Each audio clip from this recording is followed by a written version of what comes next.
से उतर रहे हालात। जम्मू कश्मीर सरकार का बड़ा फैसला, कई इलाकों में बहाल हुई 2G इंटरनेट सेवा। जम्मू, सांबा, कठुआ, उधमपुर और रियासी में 2G सेवा बहाल। पोस्ट पेड सेवाओं पर 2G सेवा बहाल। अस्पताल, बैंक, सरकारी दफ्तर के लिए ब्रॉडबैंड सेवा बहाल हुई है। पर्यटन संस्थानों के लिए ब्रॉडबैंड सेवा बहाल हुई है। सोशल मीडिया साइट पर पाबंदी जारी रहेगी। तो एक बड़ी खबर आपको बता दें जम्मू कश्मीर से जुड़ी हुई, जहां पर आपको बता दें कि तेजी से यहां पर सुधार हो रहे हैं हालात में। जम्मू कश्मीर सरकार ने बड़ा फैसला लेते हुए कई इलाकों में 2G इंटरनेट सेवा बहाल कर दी है।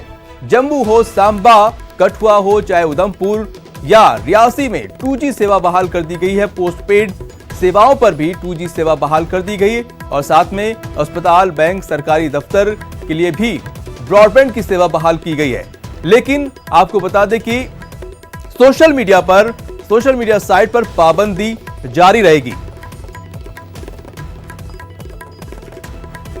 तो आप जब से 370 हटाए, वहां पर आपको बता दें कि तमाम पाबंदियां लग गई थी और उसके बाद से अब जाकर एक बड़ी राहत मिली है जम्मू कश्मीर के लोगों को। यहां पर तेजी से अब सुधार हो रहा है। सरकार ने बड़ा फैसला किया है, कई इलाकों में 2G इंटरनेट सेवा बहाल कर दी है।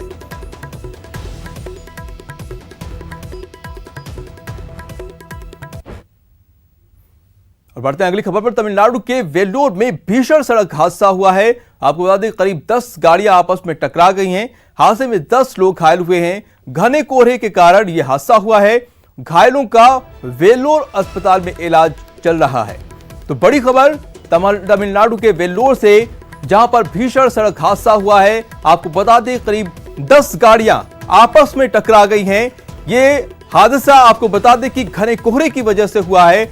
घायलों को वेल्लोर हॉस्पिटल में भर्ती करा दिया गया है, जहां पर उनका इलाज चल रहा है। आप तस्वीरें भी देखकर अंदाजा लगा सकते हैं किस तरह से यह हादसा हुआ है। और खबर दौसा से है, जहां पर रफ्तार का कहर देखने को मिला है। किसान बुग्गा से टकराई है कार और हादसे में 3 महिलाओं समेत 4 लोग घायल हो गए हैं। महुआ थाना इलाके के पडड़ी पाटली मोड़ की यह घटना है। आपको बता दें कि घायल महिलाएं उत्तर प्रदेश के मथुरा की रहने वाली हैं। तो दौसा से खबर, जहां पर रफ्तार का कहर देखने को मिला है। यहां पर आपको बता दें कि किसान बुग्गा से कार टकरा गई, जिसमें 4 लोग घायल हो गए हैं।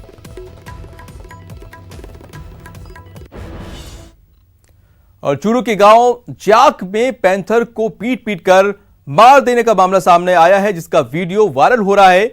जानकारी के मुताबिक गांव जाक में मंगलवार को पैंथर देखा गया, जिसने आपको बता दें कि 3 ग्रामीणों पर हमला कर दिया था। हमले से गुस्साए ग्रामीणों ने पैंथर को घेर लिया और लाठियों और कुल्हाड़ियों से उसे पीट कर मार डाला। ग्रामीणों ने मृत पैंथर के शव यात्रा निकालते हुए उसे आनन फानन में दफना भी दिया। वायरल वीडियो में वीडियो बनाने वाला ग्रामीण इस बात की पुष्टि भी कर रहा है कि इतनी बड़ी वारदात के बाद भी कोई वन विभाग अधिकारी देर रात तक गांव में नहीं पहुंचा है।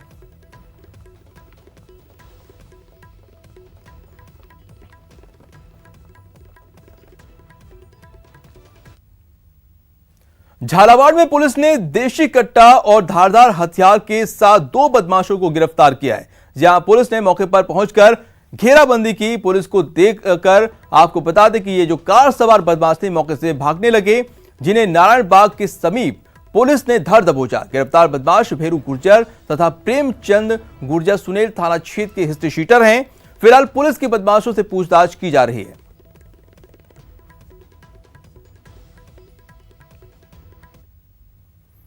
और अब बात आग के तांडव की करते हैं। स्क्रीन पर आप देख सकते हैं कैसे एक कार धू कर जल रही है। बता दें कि यह तस्वीर कोटा के केथून थाने का है और अरंडखेड़ा गांव की तस्वीर है। आपको बता दें कि यहां एक मंदिर के बाहर कार खड़ी हुई थी और अचानक से इसमें आग लग गई।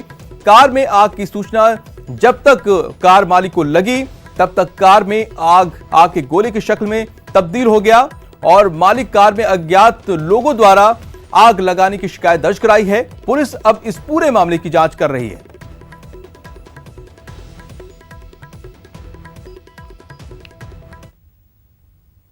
और अब बात निर्भया के मुजरिमों की कर लेते हैं। जी हां, जिनकी मृत्युदंड करीब करीब तय हो चुकी है। सुप्रीम कोर्ट ने मौत की सजा के खिलाफ दायर 2 क्यूरेटिव पिटीशन खारिज कर दी है, जिसके बाद दोषियों की फांसी अब लगभग उनकी तय है। हम नहीं, पूरी दुनिया देखेगी कि नहीं, अगर इंडिया में न्याय व्यवस्था है, संविधान में सजा है, तो पूरी दुनिया देखेगी कि वो कैसे फांसी पे लगे। यकीनन दुनिया देखेगी, साथ ही वैसे दरिंदे भी देखेंगे जो किसी की आबरू को रौंदने से पहले सोचते तक नहीं। लेकिन जब ये सजा मुकम्मल हो जाएगी तब वो न सिर्फ सोचेंगे बल्कि अपनी मौत के डर से ऐसा करने से बचेंगे, और अब वो घड़ी और करीब आ गई है। जी हां, सुप्रीम कोर्ट ने विनय शर्मा और मुकेश सिंह की क्यूरेटिव पिटीशन को खारिज कर दिया।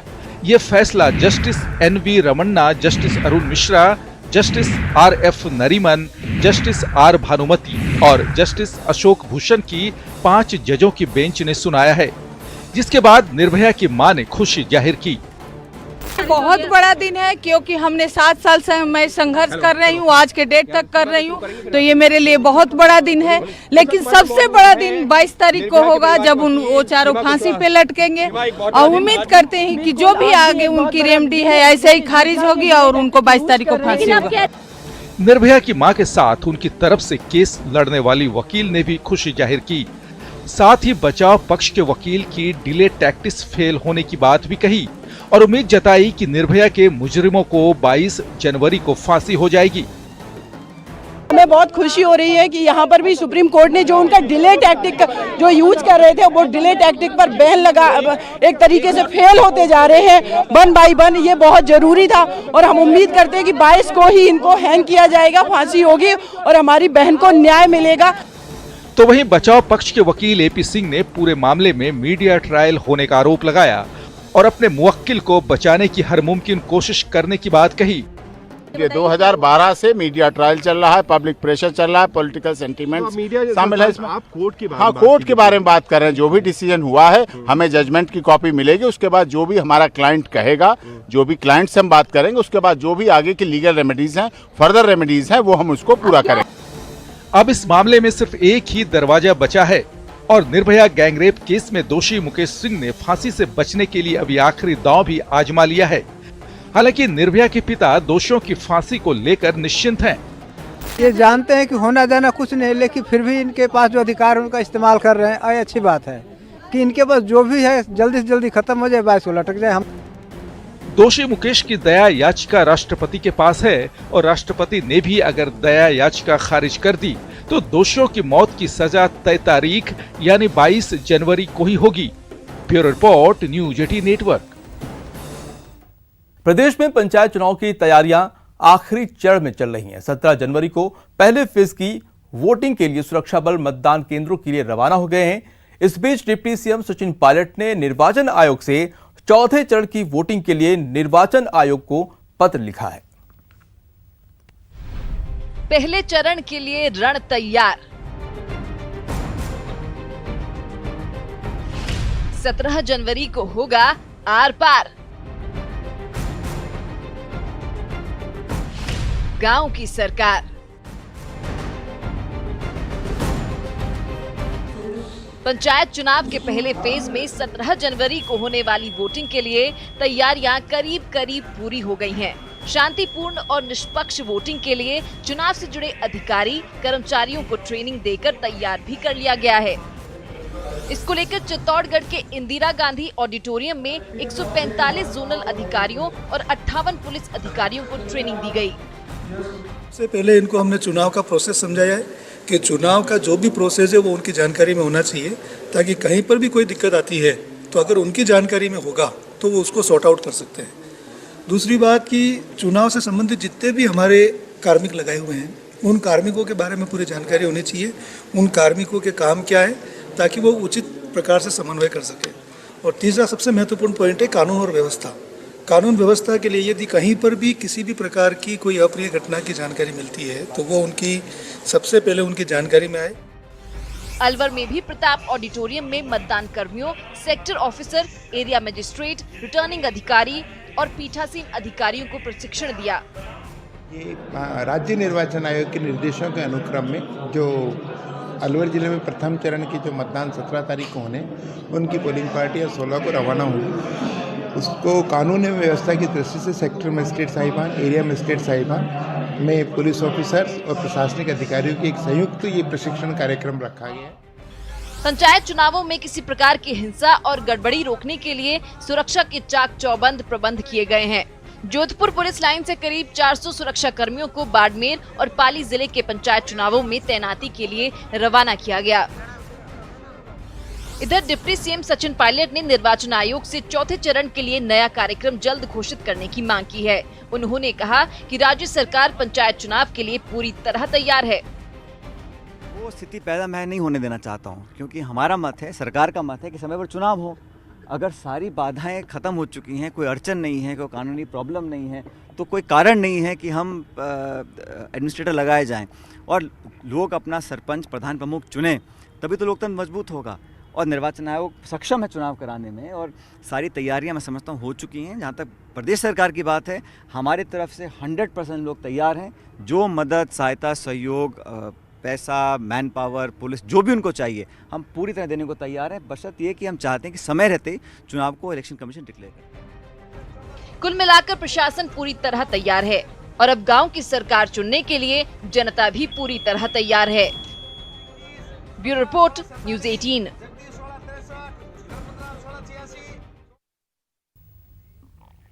और अब बात करते हैं मकर संक्रांति की।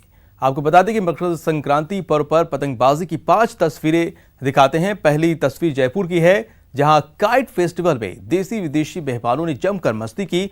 तो दूसरी तस्वीर राजधानी में पतंगबाजी के बढ़ते क्रेज की है, जहां हर कोई एक दूसरे से आसमान में टक्कर लेते दिखा। वहीं तीसरी तस्वीर 12 की है, जहां दुकानें खरीदारों के इंतजार में हैं।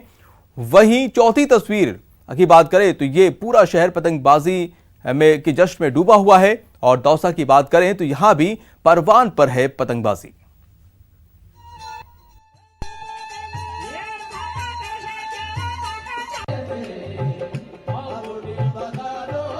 जुड़ी 4 और तस्वीरें दिखाते हैं। देख सकते हैं तस्वीरों में मकर संक्रांति का सॉन्ग चल रहा है, पतंगबाजी का कहीं क्रेज दिखाई दे रहा है, तो कहीं मुर्गों की लड़ाई देखी जा रही है, तो कहीं आस्था की डुबकी लगाई जा रही है। ये 4 तस्वीरें मकर संक्रांति के रंग की, बेहद ही उत्साहित नजर आ रहे लोग। अलग अलग रंग देखने को मिल रहे हैं मकर संक्रांति के त्योहार पर।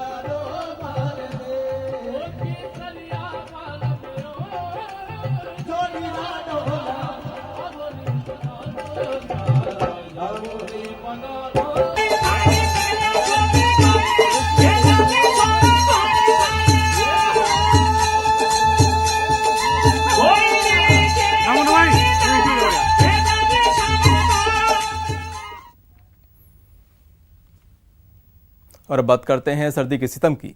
मौसम की बेरुखी और कड़ाके की सर्दी का सिलसिला बरकरार है। दिन में खिलने वाली आंशिक धूप लोगों को रूह कपाने वाली ठंड से राहत नहीं दिला पा रही है। सर्दी के साथ कोहरे और धुंध के चलते आम जनों के साथ पशु पक्षी भी बेहाल हैं। तस्वीरें आप देख सकते हैं कि किस तरह से लोग सर्दी से परेशान हैं। कोहरा इतना घना है कि आवाजाही में लोगों को दिक्कतें हो रही हैं। विजिबिलिटी बेहद कम है, लाइटों का सहारा लेना पड़ रहा है और ठंड इतनी ज़्यादा है कि लोग कपकपा रहे हैं और अलाव का सहारा ले रहे हैं। बच्चे हैं, आप देख सकते हैं उनको स्कूल जाने में कितनी परेशानी हो रही है। तो सर्दी अपने चरम पर है और लोगों को इससे राहत नहीं मिल रही है।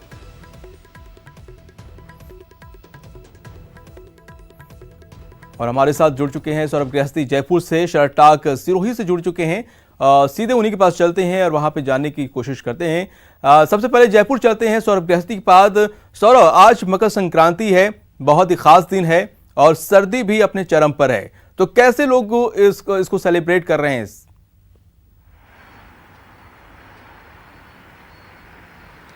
देखिए, ये सालों बाद देखने को मिल रहा है कि मकर संक्रांति के दिन भी कड़ाके की सर्दी का दौर जारी है। आमतौर पर मकर संक्रांति आते आते सर्दी का असर जो है वो काफ़ी कम हो जाया करता है, लेकिन आज भी सर्दी जो है वो अपने पूरे परवान पर है। आज चूंकि रात का टेम्परेचर तो करीब संभवतः 10 डिग्री सेल्सियस के आसपास होगा, लेकिन जिस प्रकार की अभी फिलहाल सुबह सुबह सर्द हवाओं का दौर जो है वो राजधानी में शुरू हो चुका है, जिसके चलते लोगों को कड़ाके की ठंड का एहसास जो है वो इस वक्त हो रहा है। इस वक्त हम रामबाग सर्कल पर है और रामबाग सर्कल पर आमतौर पर काफी जो सुबह है वो चहलकदमी होती है, बड़ी संख्या में लोग जो हैं वो यहाँ पर घूमने भी आते हैं।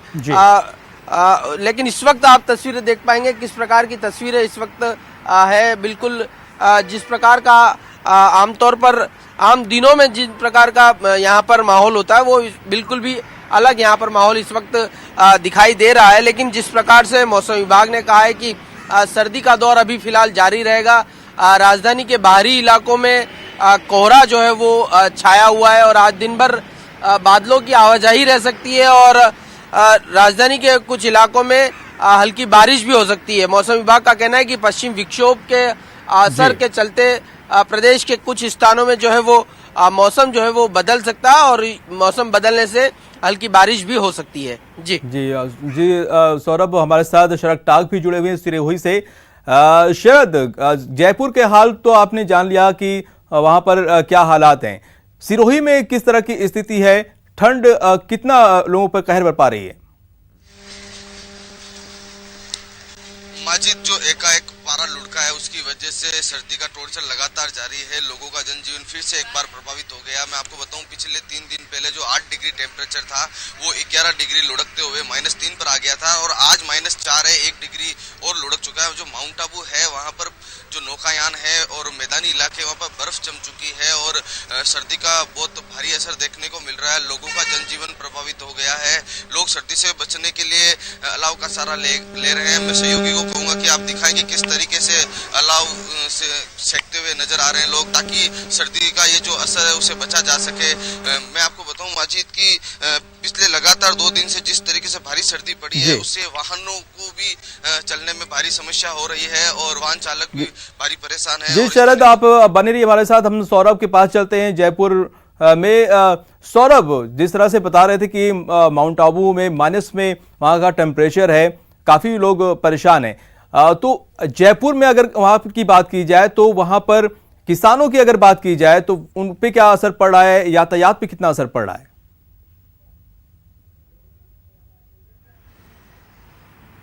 देखिए, मैं आपको बता दूं कि यातायात की बात है तो जयपुर के बाहरी इलाकों में इस वक्त घना कोहरा छाया हुआ है, जिसके चलते वाहन चालकों को खासी दिक्कतों का सामना करना पड़ रहा है, क्योंकि विजिबिलिटी जो है वो काफी कम है, करीब 150 से 200 मीटर विजिबिलिटी, जिसके चलते हाईवेज पर इस वक्त वाहन चालकों को कुछ मुश्किलें जो है वो आ रही हैं। लेकिन मौसम विभाग का कहना है कि सुबह 9 बजे के बाद जो है वो फॉग का असर जो है वो नहीं देखने को मिलेगा और मौसम जो है वो साफ होने के आसार हैं। साफ होने से मतलब है कि आसमान में बादलों की आवाजाही आज दिन भर जारी रहने के आसार हैं, क्योंकि प्रदेश में फिर से एक पश्चिम विक्षोभ। जी सौरभ, तमाम जानकारी के लिए शुक्रिया और शरद टाक आपका भी बहुत बहुत शुक्रिया जानकारी देने के लिए।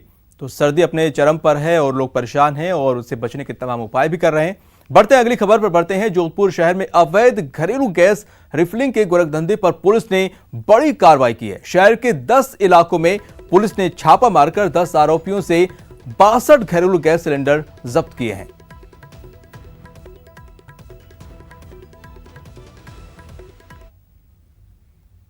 और इसी के साथ इस बुलेटिन में इतना ही। दीजिए इजाजत, नमस्कार।